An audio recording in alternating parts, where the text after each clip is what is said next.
Right, we can go ahead and get started. Good morning, everyone. So glad to have you joining us today. My name is Sarah Chalice, if you don't know me, and I'm one of the outreach coordinators on the Connect OC team. Yeah, I'll go ahead and introduce or let our team introduce themselves, and then we'll go ahead and have our speaker introduce herself. So I'll go ahead and start with Crystal. Thanks, Sarah. Good morning, everyone. I am Crystal Bleischer. I am the program director with Partners for Wellness and Connect OC. So nice to have you here. Thank you so much. Erin, I'll shoot it to you next on my screen. Good morning, everyone. Yes, my name is Erin O'Flaherty, and I am the Community Engagement Manager for Connect OC under Partners for Wellness. And yeah, excited to see some familiar faces and some new ones today.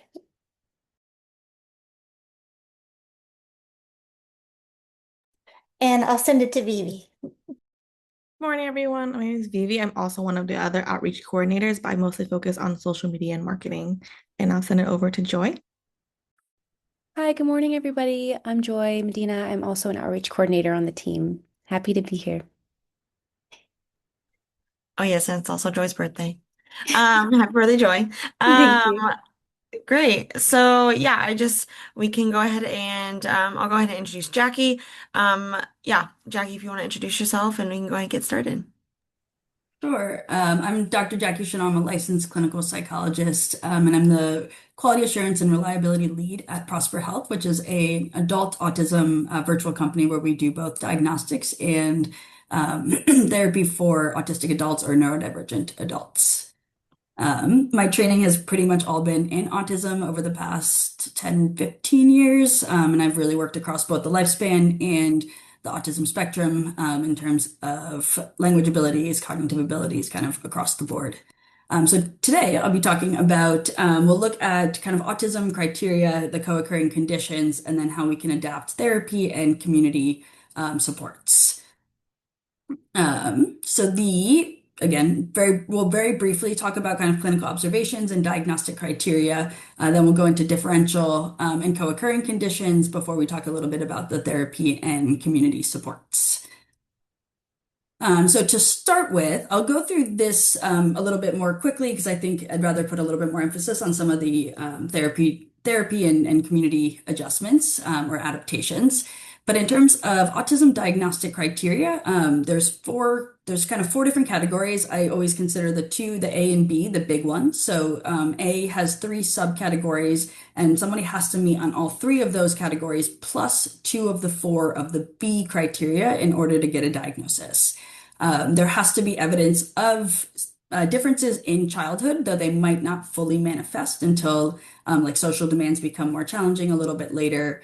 And then functional impacts, like where have these things gotten in the way in terms of relationships, school, communication, and mental health, different areas.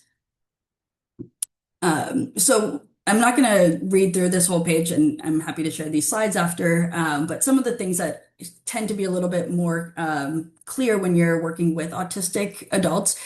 First, many of them mask, right? And especially adults and adolescents too. A lot of them learn how to like kind of hide traits or to try to appear more neurotypical, but that comes with really major mental health challenges. It often leads to depression, burnout, not feeling like themselves or kind of knowing who they are. And so some of these things can be observable, but it's also important to note that a lot of these things are not always observable. So you might see things like differences in eye contact or differences in facial expressions, or even not always responding the same way, maybe not saying bye before leaving or not holding a door or something. And none of it's intentional. It is just a difference in kind of how they understand social communication and interactions. Similarly, the B criteria, which is in the DSM, it's called the restricted and repetitive behaviors. We tend to not use words like restricted because we use more of a neuro-affirming approach. So we tend to use words like a narrow range or interests that are intense or unique rather than this restricted, because that has kind of a more negative connotation to it. But again, some behaviors will be observable and some will not. And so you might see things like hand posturing, rocking, pacing, reassurance seeking, other types of repetitive behaviors or kind of need for sameness, some covering ears, sensory differences. So again, while some of it is observable, a lot of it is not necessarily observable, especially in like adolescents and young adults who either haven't been diagnosed or maybe are newly diagnosed. Um, there's a lot of common differential and diagnoses and comorbidities. I'll show you a chart on the next page, but these are some of the more common kind of overlapping or co-occurring conditions. We see a lot of ADHD overlapping, anxiety disorders also quite prominent, as well as like mood disorders, depressive disorders, OCD, even some personality disorders, especially women. We get a lot of women who come to us having been diagnosed with borderline personality disorder, and really they have autism, PTSD or CPTSD, and then schizophrenia spectrum disorders.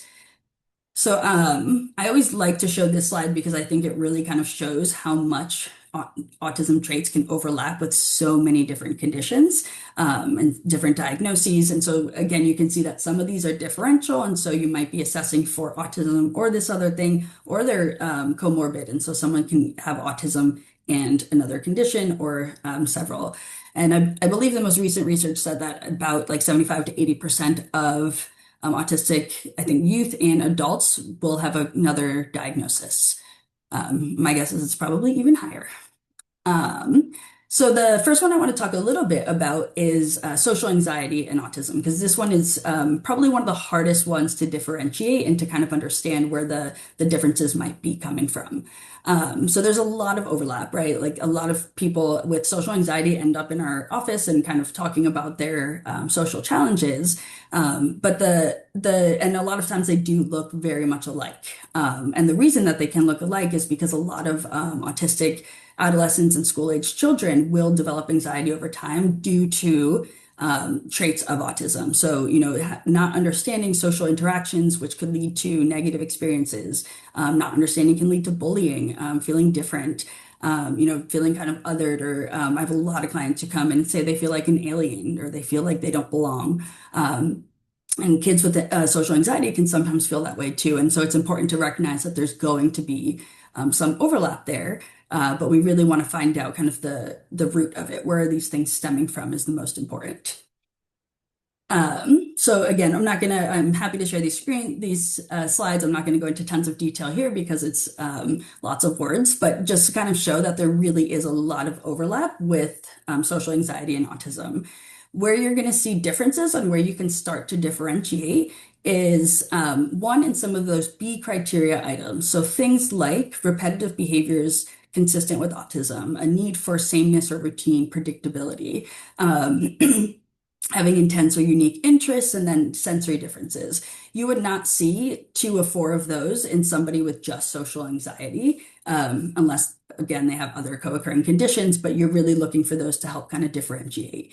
The other thing that's kind of a major factor here is that with social anxiety, the biggest thing is about being a fear of judgment, but typically kind of know the rules, like typically know social conventions, know what to do, but maybe kind of get worried about saying the wrong thing or being made fun of.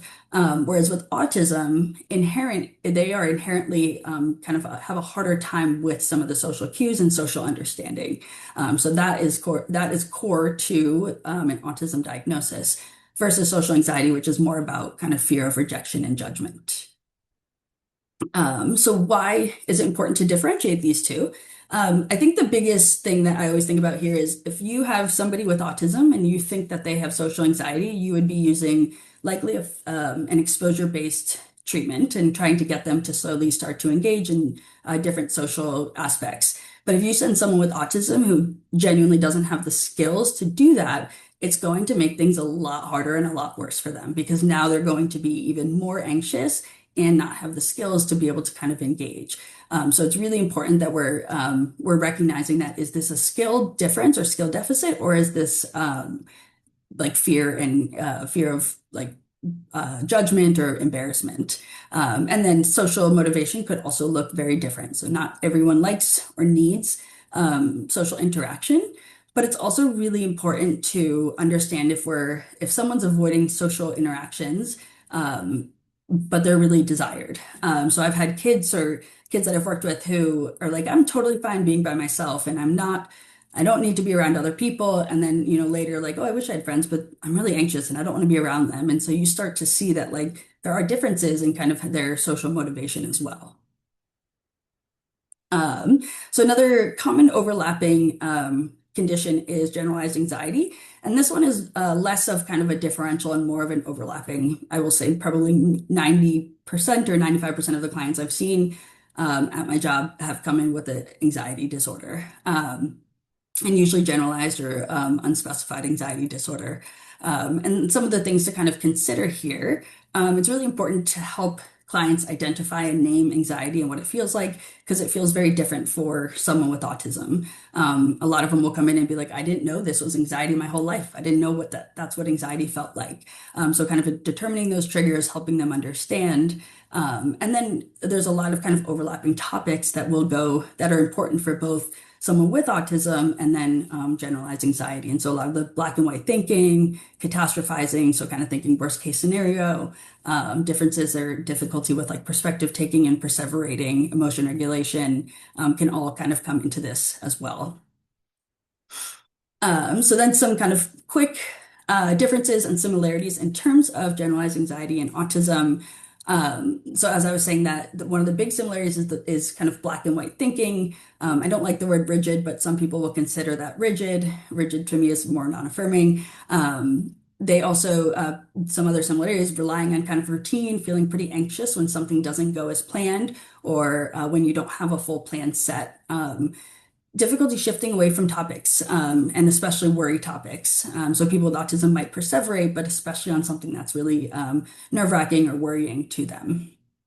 And then physical symptoms and avoidance occur for both autism and generalized anxiety. We also see repetitive behavior sometimes. With autism, it tends to be more like physical repetitive behaviors versus with like GAD, it tends to be more reassurance seeking and kind of rumination. And then distress with minor mistakes or perfectionistic tendencies, which can make it hard to kind of differentiate some of the need for sameness at times as well. So similar, OCD also has a lot of overlap with some specific autism traits, but not all of them. And so we see a lot more OCD in terms of the B criteria items. So things like repetitive behaviors, liking things to be done a certain way or set up a certain way or rearranged a very specific way and getting really kind of upset with change or disruptions. And then sensory things in terms of kind of avoiding certain places or things can often can make autism look like OCD or vice versa. And then social differences. So this can surprise people sometimes, but if a kid, if you have a young kid with OCD who has a lot of compulsions, they tend to start to avoid classmates because of fear of embarrassment, things like that. And so if they're doing that at a young age and they're becoming withdrawn, they're going to not have as good of social skills when they're older, and it can start to look like autism. So that's why it's important to know what the root of that is that it was this OCD when they were younger. OCD also, I mean, we know autism has to be developmental, but sometimes those traits may not be more clear or manifest fully until they're older. OCD tends to have a kind of a more clear onset. And then in terms of differentiating OCD and autism, so one of the biggest things is really that with OCD, it's really extrinsically motivated, right? It's and anxiety driven. So it's really trying to reduce something bad or prevent something bad from happening, stop something, stop a certain worry or a fear. Whereas with autism, a repetitive behavior is usually done as something that feels good, it's calming, it's soothing. So you think of kids who jump up and down and flap their hands, right? They do that when they're really excited or really anxious. And so it's a way to kind of help themselves regulate. We wouldn't see that with OCD necessarily because the behaviors they're engaging in are typically tied to some anxiety driven or need for relief from anxiety. They also tend to be, with OCD, they tend to be ego dystonic in that a person is aware that this isn't helping. I don't want to be doing this, but I can't stop. Versus ego syntonic with autism, repetitive behaviors, which is more consistent with the sense of self. Like, I just like how this feels. This is how it's supposed to be done. This is the right way. And so it feels better to kind of engage for them.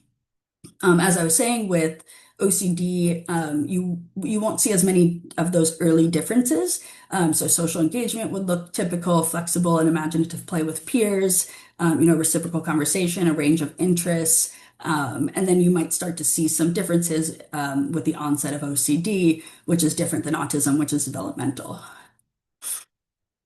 And then similar to this social anxiety, why differentiate OCD and autism? And just like social anxiety, the biggest thing is that treatment is different. With OCD, medication and combined CBT are most effective. And we know for autism, medication, especially SSRIs, has really variable efficacy. So that wouldn't be your first line of treatment necessarily, as it would be with OCD. As mentioned before, we don't want to treat autistic behaviors like OCD compulsions. So somebody engages in rocking, hand flapping, pacing. We're not going to tell them to stop because it's serving a purpose for them. It's regulatory. It feels good for them to be engaging in those things. With OCD, it doesn't typically feel good to engage in the behavior. It's more like I want to be stopping this. I don't want to be doing this. So think of like with OCD, the people who are going back to check their door 4 or 5 times to make sure it's locked, versus someone with autism might just be pacing because they're feeling anxious or overwhelmed. So again, we don't use exposure therapy for like stimming or special interests or any kind of autistic traits. That would be a kind of a non-affirming approach. And then we also want to understand where this anxiety is stemming from. Are these really kind of OCD intrusions, compulsions, or are they kind of experiencing sensory overload, burnout, and other kind of factors contributing there? ADHD and autism, there's a lot of overlap here. And you may have heard of like ADHD, which is now in the media, and that is not yet a diagnosis. I don't think it's going to be. So I'm very much of the mindset of keeping ADHD as a diagnosis and autism as a diagnosis because they are fundamentally different, but they do have overlap. And so some of those really, a lot of executive functioning overlap, so difficulties with like planning, time management, working memory, attention and focus differences. So both people with ADHD and autism tend to focus a lot better when they're interested in something, and have a much harder time kind of shifting to something that is less interesting. Impulsivity, dysregulation are both common in autism and ADHD. And then social challenges with ADHD. So people tend to not think of social challenges with ADHD, but it's actually more prevalent than they realize for a lot of different reasons. So sometimes conversations can be hard because of attentional differences, right? Again, if you're not super interested in the topic, it's hard to maintain the interest. Or if you are impulsive and you really want to get your thought out, you might interrupt a lot or might cut people off because otherwise you'll forget. So there might be social challenges, but again, that root of them is what's different. And then sensory processing differences, well, that's core to an autism diagnosis. It's not core to ADHD, but we see it quite frequently in ADHD in terms of sensory differences. And then differentiating autism and ADHD. So again, I'm not going to go into every single bullet point, but just a little bit about this. As I mentioned, the social differences, people with ADHD typically understand the social nuances, they understand the social rules, the cues, but it might be harder for them to kind of engage, right? It's hard to maintain the attention or not interrupt or to hold a thought back. People with autism have a preference for predictability and routine. People with ADHD will often say, I really wish I had a good routine. I really wish I could maintain this routine, but also really like novelty and get bored of routine. So there's a lot of kind of fight mentally there. Distress and in response to change is really common for someone with autism. Someone with ADHD can sometimes get upset about that, but for them, it's more about like they're actually usually pretty good about adapting in the moment. It might be later that they're kind of ruminating about it, but they're usually pretty good at being able to kind of adjust or to switch, thinking in the moment. And again, similar, so people with autism don't like predictability or don't like unpredictability. They much prefer consistency, predictability, knowing what's going to happen. And then interests can look similar in ADHD and autism, but there's a really big difference in that interests in autism tend to be kind of more all-consuming, enduring, so they last for much longer. With ADHD, these things tend to come and go. And with ADHD, there tends to be more of like a engaging in the interest only versus people with autism who might be learning about the topic or learning about an interest as well. So it's some differentiation, kind of how they go about engaging with their interests. So that is what I had for kind of background. I can pause now if there's any questions about kind of diagnostics or comorbidities.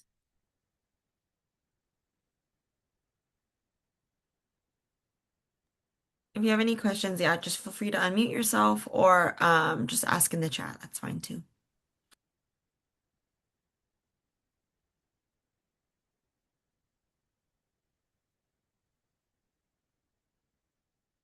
Cool. If you have questions, feel free to just put them in the chat at any point. But now we'll talk a little bit about treatment considerations and adaptations. So the first question is, why do we even think about adapting therapy for working with autistic individuals? There's a lot of reasons why, but some of the main ones. One, a lot of clients don't often have a lot of support. They've had really negative mental health experiences or health experiences in general. And oftentimes, especially kids, will feel like mental health professionals are working against them and not with them. So it's really important that we are providing that empathy and helping them understand that, like, we're on your team. We're here for you. We're here with you. And not, we're here because your parents called us and are making us change this behavior of X, Y, and Z. We think more about it as being empathetic and understanding from the client's perspective. Differences in flexibility can be really impactful in therapy and really make therapy a lot harder, and why therapy does tend to take a little bit more time with the autistic population. Flexibility can be things like difficulty with change. So if something negative is happening because of a behavior, it's still really hard to change that behavior. Cognitive inflexibility, or kind of literal or concrete thinking, and then the all or nothing kind of black and white thinking that we had talked about with anxiety as well. Perspective taking and theory of mind is really hard as well. So helping them to understand other people's thoughts, feelings, or viewpoints. And then comorbidities, as well as kind of difficulties with identifying and describing emotions. So there's a high overlap of alexithymia, which is literally just challenges with identifying and describing emotions, and tend to not be as expressive with their emotions. And then differences in communication. So these things are really important to consider when you're going into therapy with an autistic individual. And what's most important is, as I was mentioning before, is the neuroaffirming approach.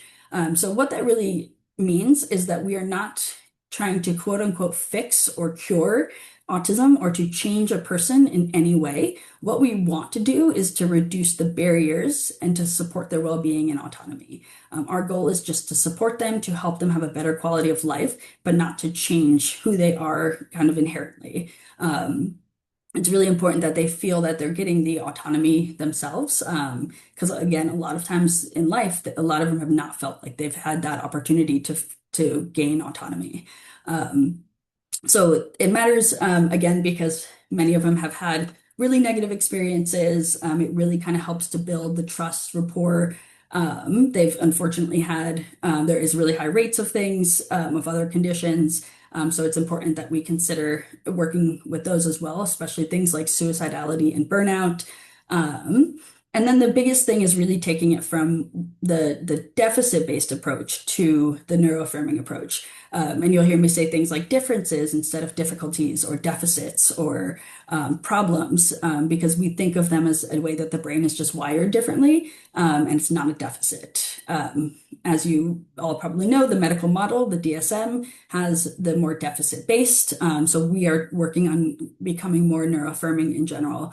And ways to do that are really straightforward, like being validate and listen, right? So not giving pushback on their experiences or their emotions, but just hearing them, helping them understand those experiences. Using direct language, visual supports, and we'll talk a little bit about kind of what those things might look like in a few minutes. And then a couple really big ones, the supporting regulation. So it's really important to allow things like stimming, movement, breaks, sensory accommodations, headphones, loop earplugs, turning down the lights, not using candles or something like that in your office. So really making sure that the environment is also neurodiverse, affirming or friendly so that the client feels comfortable as well.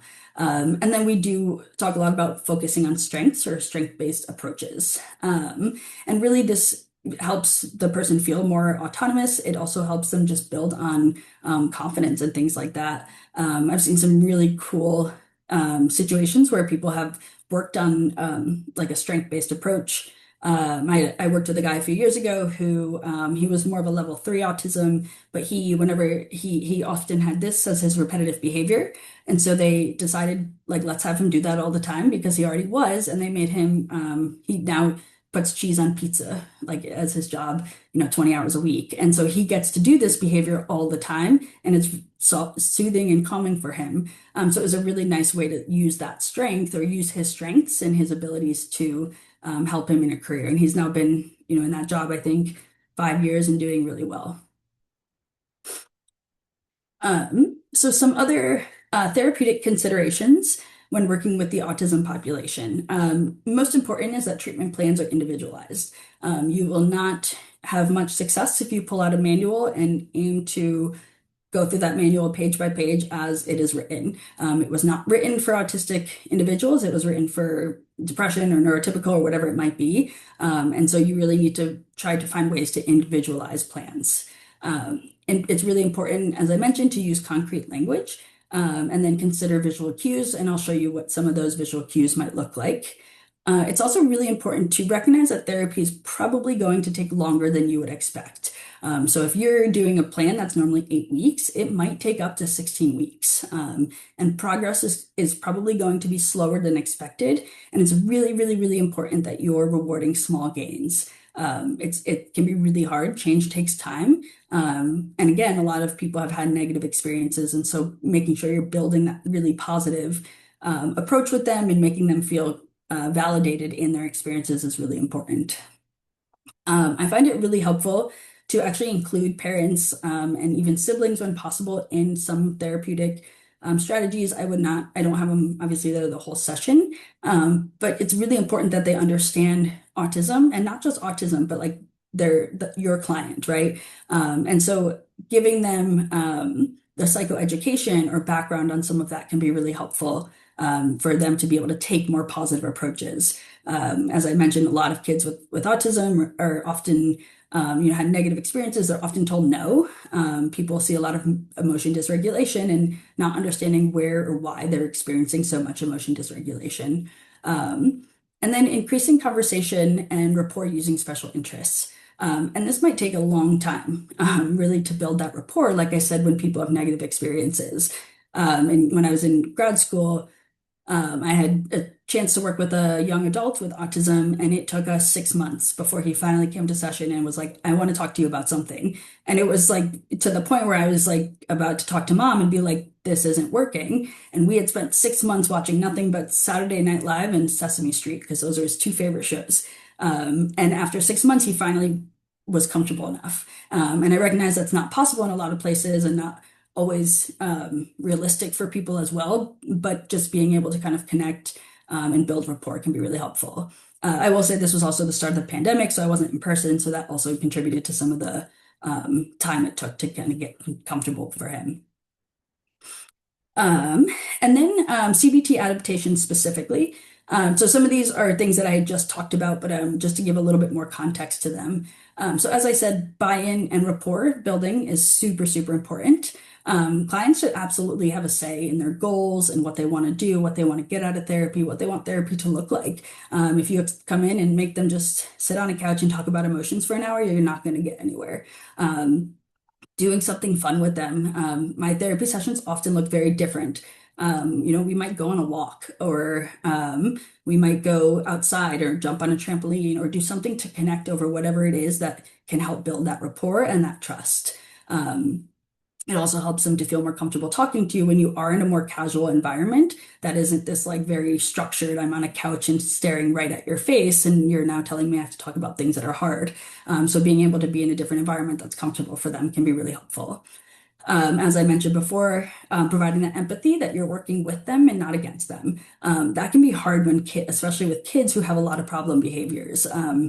The I've worked with kids who like throw things, hit things, right? They scream at you, they might cuss at you, and to not get worked up over that is really, really important. So to make sure that you're staying as calm as possible, kind of waiting them out as long as it's not dangerous, and then helping them understand that you're there to help them. You don't want to change them, you want to help them feel better in those moments. Um, as I mentioned before, flexibility for autistic individuals can be really hard. So making sure that you're being flexible can be really important. And this might be you need shorter sessions or even longer sessions sometimes. So if it's someone who needs, long breaks, lots of breaks, you maybe want to do an hour, 20-minute session, hour 30, versus someone who doesn't do as well with long breaks, you might do shorter sessions. So with the guy I was mentioning about Saturday Night Live, we did 30-minute sessions with him twice a week because he couldn't handle 45-minute sessions or an hour. And so in the 30 minutes, we probably did about 10 to 20 minutes of therapy work every time. And he always had about 10 minutes to connect, watch videos, whatever it was. And it really worked for him because of his ability to be able to connect over those things. Like that was what his favorite thing to do was. And it got to the point where he would watch a video and then he would turn it off and be like, okay, Jackie, what do you want to talk about? And I'd be like, this is your session, dude, whatever it is that you want to talk about. So really making sure that you're making them feel comfortable. Like I said, smaller goals and reward and praise a lot. No major issues this week.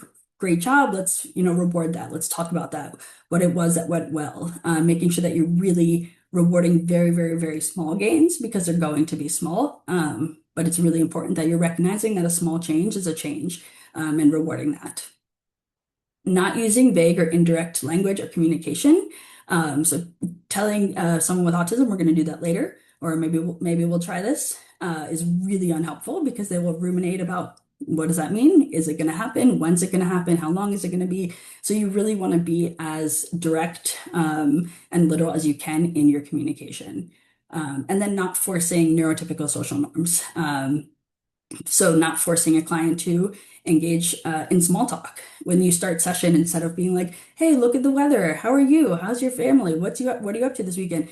If they're interested in like hockey, you could be like, hey, what about that hockey game this weekend, right? And that will get them much more engaged a lot quicker than talking about the weather or school or whatever it might be.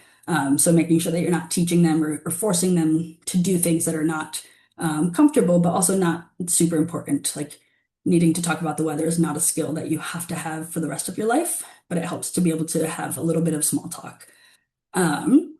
And then, like as mentioned, I use a lot of visual cues in my therapy when I've worked with autistic individuals. And this can look like a range of different things. So it could be like for homework, it could be in session work, it could be charts, tables, written lists.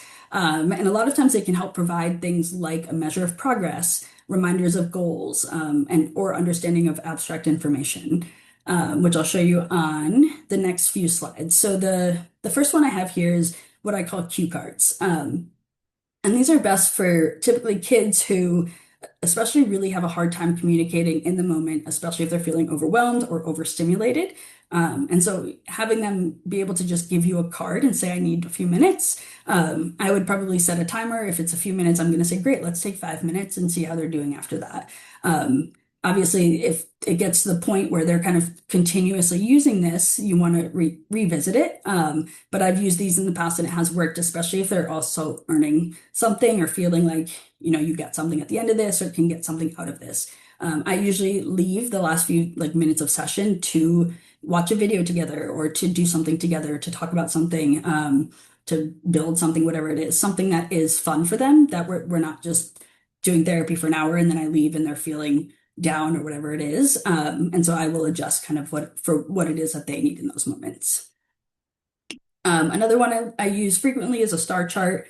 With star charts, a couple things to keep in mind is one, you're not doing kind of an all or nothing type thing. So let's say, he has 3 good days and day 4 is bad. I'm not taking everything away. And I'm not saying you can't get to day 5. I'm just saying that, if day 4 he has a bad day, great, forget it. We're going to move on and tomorrow will be a better day. Let's earn tomorrow's star. And then, you know, by maybe Sunday, you can get your chocolate bar. And so instead of taking things away, instead of adjusting, it is very kind of clear cut. This is what you get, and this is when you get it. And this is actually the guy that I was talking about that took about 6 months for me to start working with him. And he eventually, this did really well, and we had like 100 on it. And he eventually, 100 was a trip to Japan, and he eventually went to Japan. And yeah, and spent like 10 days there or something. So it was really cool to be able to see him make progress in that way. And then the last one I have here is a 5-point scale. And this was for a client whose special interest was in with animals, and had a really hard time regulating her emotions and starting to pick up on when she is feeling a little bit off. And so this 5-point scale, the idea is one, what do you start to notice? And then other people in her life can also say, hey, it looks like you're starting to get to a 3, and then recommend those strategies, right? The squeeze toys, the spiky ball, petting her, Jeffrey and Snowball are her cats. So petting her cats, things like that. And that can hopefully help get her back down to a 2 or a 1. I will say I always use this one because her 1 is like the ugliest fish I've ever seen, but it was her favorite fish, so it had to be her 1. And then 2, I think, is the cutest fish ever. And she's like, but it can't be 1 because it's not the, what is it, telescope sea fish or something. So it always makes me laugh at that one. And then just quickly, a couple things to avoid in therapy. As I was saying, those all or nothing consequences. You know, if you engage us for 5 consecutive days, because taking it away or losing it is going to be a really bad week for everybody if there's no reward or motivation for it. Using idioms and abstract metaphors can be really challenging. So avoiding those unless a client is someone who does use them, but then making it personalized or individualized for what makes sense for them. I also, I know lots of people really like agendas and like to have very specific times on agendas.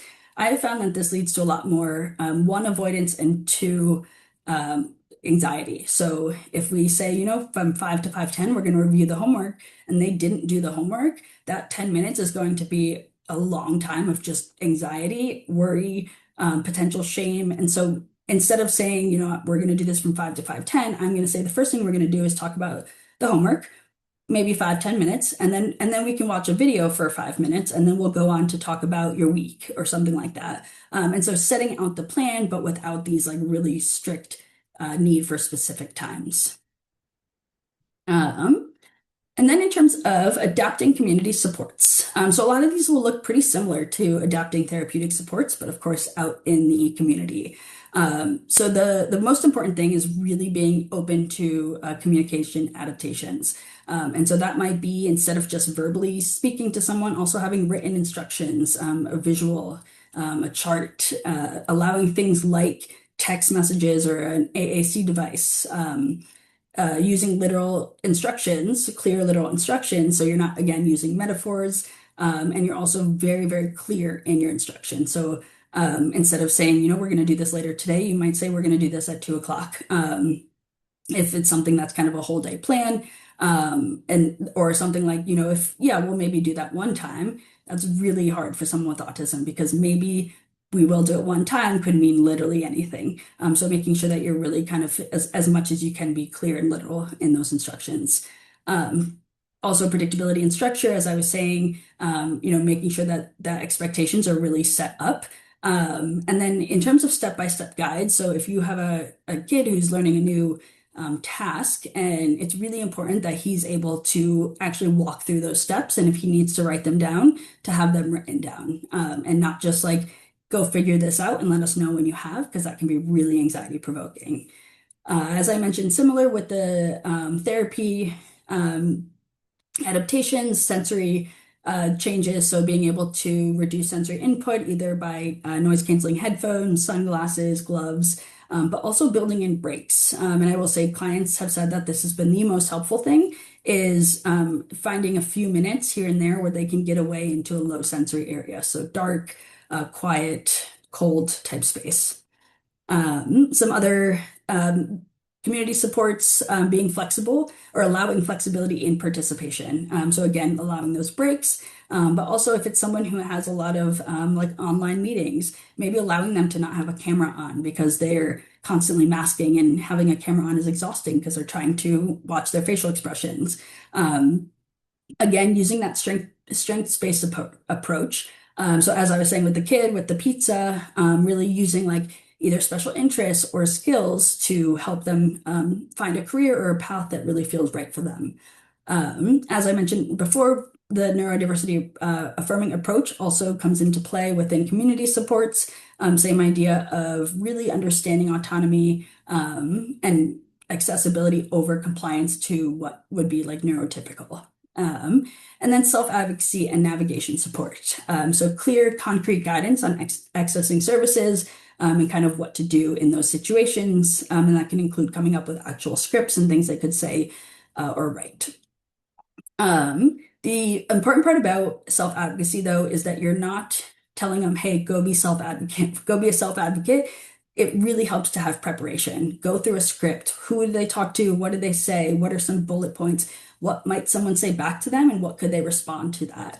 So really helping them walk through what that process would look like. As we've been talking about, not making decisions for them, but with them. That really respects their autonomy and allows them to have say in their life.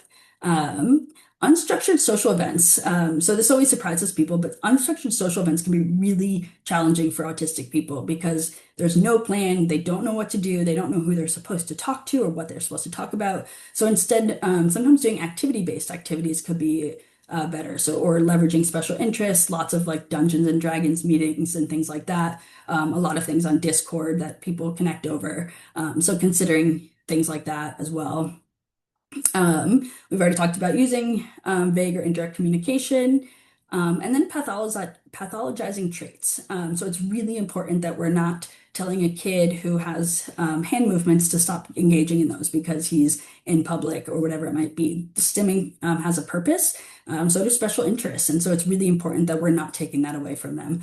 And then similarly, pushing or forcing neurotypical social norms, and then making sudden changes without warning. So again, lots of conversations with them, being able to hear their perspective about a situation and what it is that they want out of it as well. So my key takeaways. The first one, autism, as we know, is often missed or misinterpreted, and that really is a lot of the contributing factors are those overlapping conditions, co-occurring conditions, just not fully understanding what autism looks like in a young adult or in an adolescent who hasn't been diagnosed yet. We know that cognitive behavior therapy and other methods can be adapted for working with autistic individuals. And it's really important that we are adapting them every time for the individual themselves. And we do that by increasing structure, clarity, collaboration, and really making sure that you are meeting the client where they're at. It's not your ideas, it is their ideas, and it's what they need to get out of therapy. And then similar with the community supports, our goal is to reduce the environmental barriers and focus on that strengths-based approach and opportunities for participation rather than making them conform to the existing systems or to neurotypical standards. So we know every autistic person is unique. So really making sure that we're individualized, respectful, and have affirming care, like truly makes a difference for this population. And that is all I have for you. Awesome. Thanks so much, Jackie. That was awesome and so insightful and yeah, super informative just being able to help this population. Yeah, it's near and dear to a lot of our hearts, and there's just a lot of need for education on it. So, yeah, I guess we can open it up to maybe a few questions if anybody has.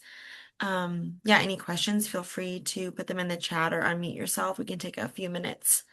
Yeah, before we move on. Hi, I have a question if that's okay. Yeah. First of all, Jackie, that was amazing. Like, I would really appreciate all of those slides. If you are okay with sharing those, I would like to share those with my other team leaders and volunteers. So just a little background, I run an education program, an internship program through Cal State Fullerton and other local colleges. And recently we've been trying to integrate more of our friends on the spectrum. They're not always college students, but they're looking for the same level of skills that our college students are looking for. So communication skills, leadership skills, confidence. And I just want your advice as far as how I don't want those who are on the spectrum or have any difficulties to feel as though I don't want them to feel isolated or separated from the rest of the group because we are not just an autism focused education program. We're very inclusive and we love integration and celebrating everyone's differences and being in the same room. So, how do you recommend I do that with adults that are the same age but may not have the same challenges? Are they like together in a setting? So often our workshops and education and trainings are happening through Zoom or online, but they support the in-person work that we do. So the tabling events or the resource fairs or if we have like a cornhole tournament or a beach day, like a fundraiser, similar, like the events you're saying that the interns are learn how to facilitate and organize those safe spaces for the community. So they're like the leaders, they're the facilitators, they're the communicators. Um, so yeah, how do we I have a lot of interest right now in that. Like parents are like, oh well, I want my person, my young person to join. She's not in college or whatnot, but how do I do that? How do I not make them feel like, oh, sorry, you're not a Cal State Fullerton student, so we're going to give you a different education program, or we're going to do a different slideshow. Or, I want to make sure that our slideshows and our trainings and our trainers are also aware and knowledgeable. So I'm just open to any ideas on how you think I can provide the education to the students in a better way or a more effective way without making them feel like we've changed all of our curriculum to accommodate them. I think it's if you can put it in a way that's not we change our curriculum to accommodate them, Yeah. but to make it more neurodiverse friendly or to make it reach a bigger audience, that might be a better way to like phrase it to help them. I'm also Hmm. big on like collaboration, so having them work together with the other people or whoever, like if the students can Mm. work with the people who are not students, and that way they'll feel more involved and it won't feel like, oh, they're changing for me, rather like, oh, we're all working together now. So we're changing or we're doing it together versus like, oh, I'm the one who has to change or something along those lines and making them feel like it's more of a group thing. Okay, that's great. And are you open to maybe if I have any more specific questions about our onboarding process or Yeah. how we share the information or how we run our events, could I run that by you? Yeah, absolutely. Okay. Yes. And will you share your contact information like in an email or in the chat or how can I Yes, I get a can put hold it of in the you? chat and it's also when you get the slides, it'll also be in the slides. Oh, okay, perfect. Okay, thank you so much. This was Yeah. truly helpful Oh, and I'm glad to hear that. yeah, I'm very grateful to be working more in the autism space. I have a lot of friends and clients now. They're actually on the show Love on the Spectrum. So I'm That's working with awesome. like celebs over here, and I just Yeah. want to make sure that when they get onboarded to Everybody Deserves Love, they we do it right. Yeah, Yeah. we I love do it that. in the most inclusive way. Yeah. Yeah, totally. Yeah, I'd be Thank happy to you. talk more about that for sure. Okay, especially with their kind of like reach, I'm like, oh, I'm gonna be on the spotlight, so we need to make sure we do this right. Yeah, totally Thank fair. you so much. Yeah, you're welcome. It looks like we have a question in the chat from Courtney. And it's how does a person get connected to services with Prosper Health? Is Medi-Cal accepted? I don't think Medi-Cal is accepted yet. To get connected with Prosper Health, we have a website, and you just literally go on and say, I want therapy or I want assessment, and it just walks you through all the steps. It's very like user friendly. There's videos. It tells you what to do to prepare for things. They can go through all the profiles and choose exactly who it is they want to see. Most of our clients will come in and be like, yeah, I, chose five, and then I did extensive Google searches on every single person, and then broke it down to three and then did background checks before I decided who I was going to see. So there's lots of options, and they do tend to do a lot of research before kind of deciding who it is that they want to see. Right now, I think we just take the major insurance companies.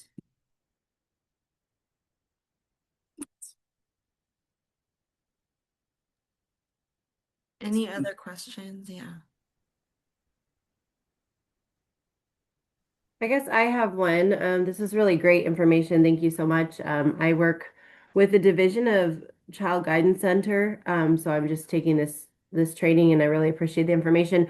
Child Guidance Center has a different division that works with family members of veterans. So veterans or they're veteran connected. And so I work with a lot of children and adults, but I have some adults that I think are definitely would fall into these categories, but they've never been diagnosed. So I know a lot of the information that at least I heard that I was able to hear was more children oriented. So I was just wondering, you know, if there's anything else additional or that you would suggest or be referrals or resources that I could get for helping the elderly population or the aging population that have not been diagnosed, but this is exactly what I'm seeing. Yeah. Yeah.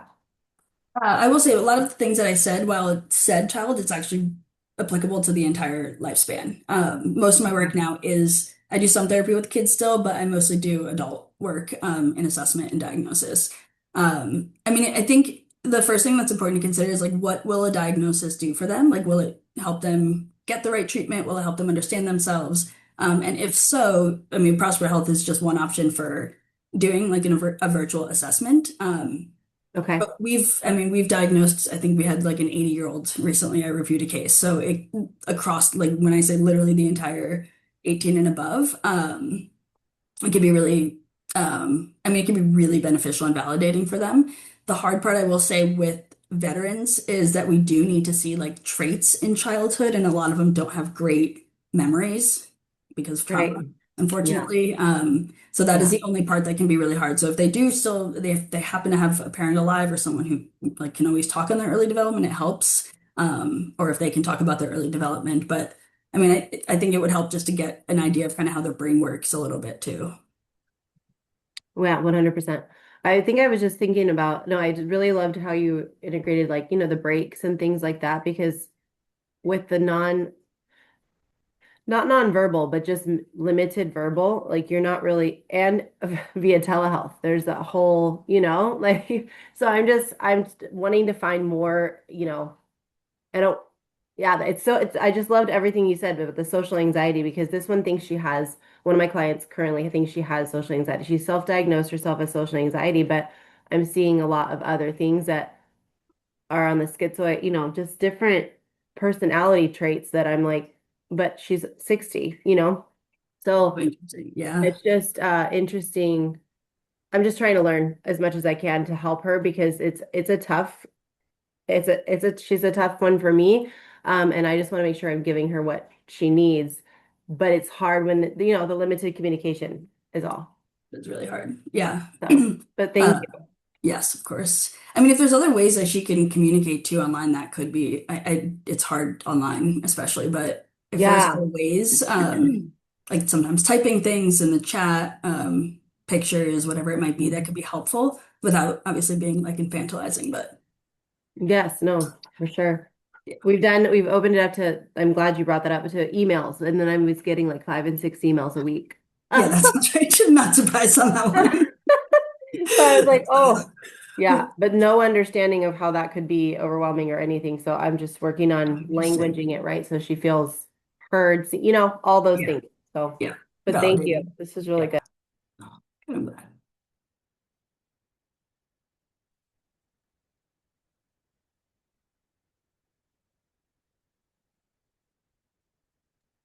Anyone else?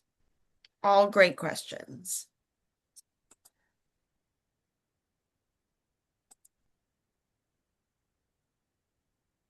Okay. All right. Well, yeah, thank you, Jackie, so much again for your expertise and willingness to just be here and pour into this community. Yeah, so needed, so appreciated. Um, Yeah. Great. Thank you for having me. Thank you all. I Yeah, appreciate it. of course. So yeah, we're gonna quickly move into just some program updates on our end.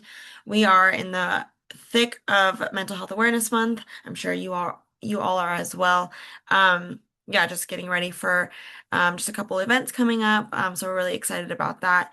But yeah, I can go ahead. Erin, do you have any program updates on your end? Hello again. Yeah, so I'm still sharing our cultural arts and mental health outreach program. This is a fully funded program, and we come to the organization site and provide workshops by specially trained teaching artists to work with your clients. So I'd love anybody reach out to me if you have interest in that. We still have a little space left in this funding. And then working with US Vets and Fullerton College, as well as the Tierney Center for a Remembrance Day event for veterans who have passed.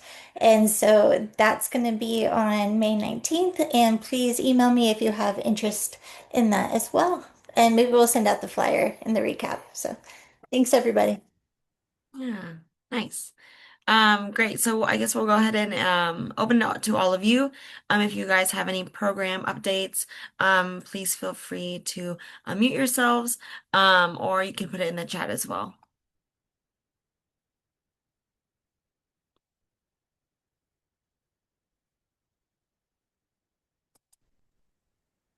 So it's not a program update, but Mhm. I am hosting our 8th annual Everybody Deserves Love Beach Day, and it's all about accessibility, body confidence, community connection. We have a lot of free things going on. So there's like a lot of free products. We get a ton of stuff donated. And then we do body movement, bracelet making, meditation. That's July 19th. I don't have the flyer yet. But July 19th, if anybody wants to be a sponsor, share their resources, my students will they will be at a table where they're like, we have this and we have this and you can have this. So if anyone has anything that they want us to promote at our beach day, or if they'd like for us to send, if you'd like the flyer to invite your clients, it's totally free. It's Bolsa Chica, Tower 18, July 19th. Just wanted to put that out there. Awesome. Thanks, Alexa. Yeah, more resources, the better that we can share with the people who attend. And of course, more support, the better as well. So, yeah, Mhm. thank you. Awesome. Anybody else have any updates? Good morning, everyone. Paige Medina here with MECA, the Multi-Ethnic Collaborative of Community Agencies.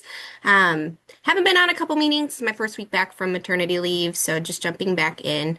But wanted to share we have two youth advisory committees that we started at MECA that's open to anyone that's 16 to 24-ish. We're pretty flexible.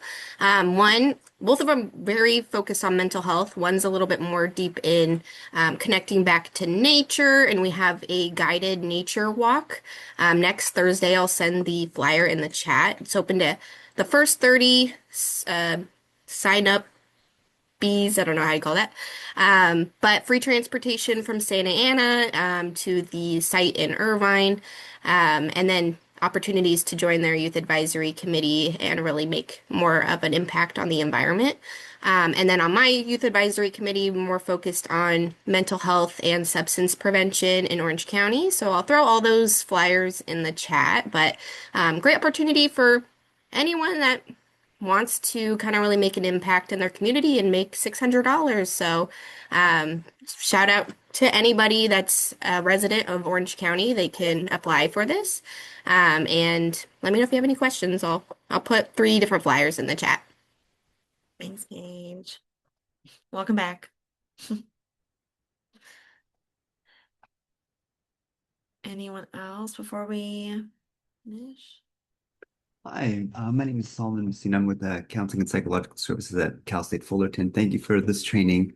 I went to your training last, I think, 2 weeks ago as well. I just wanted to just share information because we'll be having a training at our campus on ADHD, supporting students with ADHD, and I'll drop it in the link if anyone's interested in participating. It is short notice. We just recently opened it up, but we have about like 15 spots left. But we'll be having CEs as well for clinicians. But again, just thank you so much for this training opportunity. I really appreciated having the space and learning and being able to take this back to the work that we do with our students. Yeah. Thanks, Solomon. It's good to have you. Anyone else?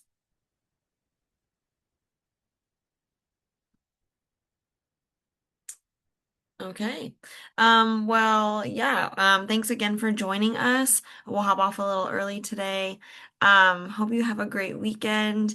And yeah, we'll have our next meeting June 13th, June 8th, the second Friday of June. Whatever that is, I don't have the date on my, yeah, on my radar, but it's the second Friday of June, 10 a.m. on Zoom. We hope to see you there. Otherwise, have a great weekend, and we'll see you all again very soon.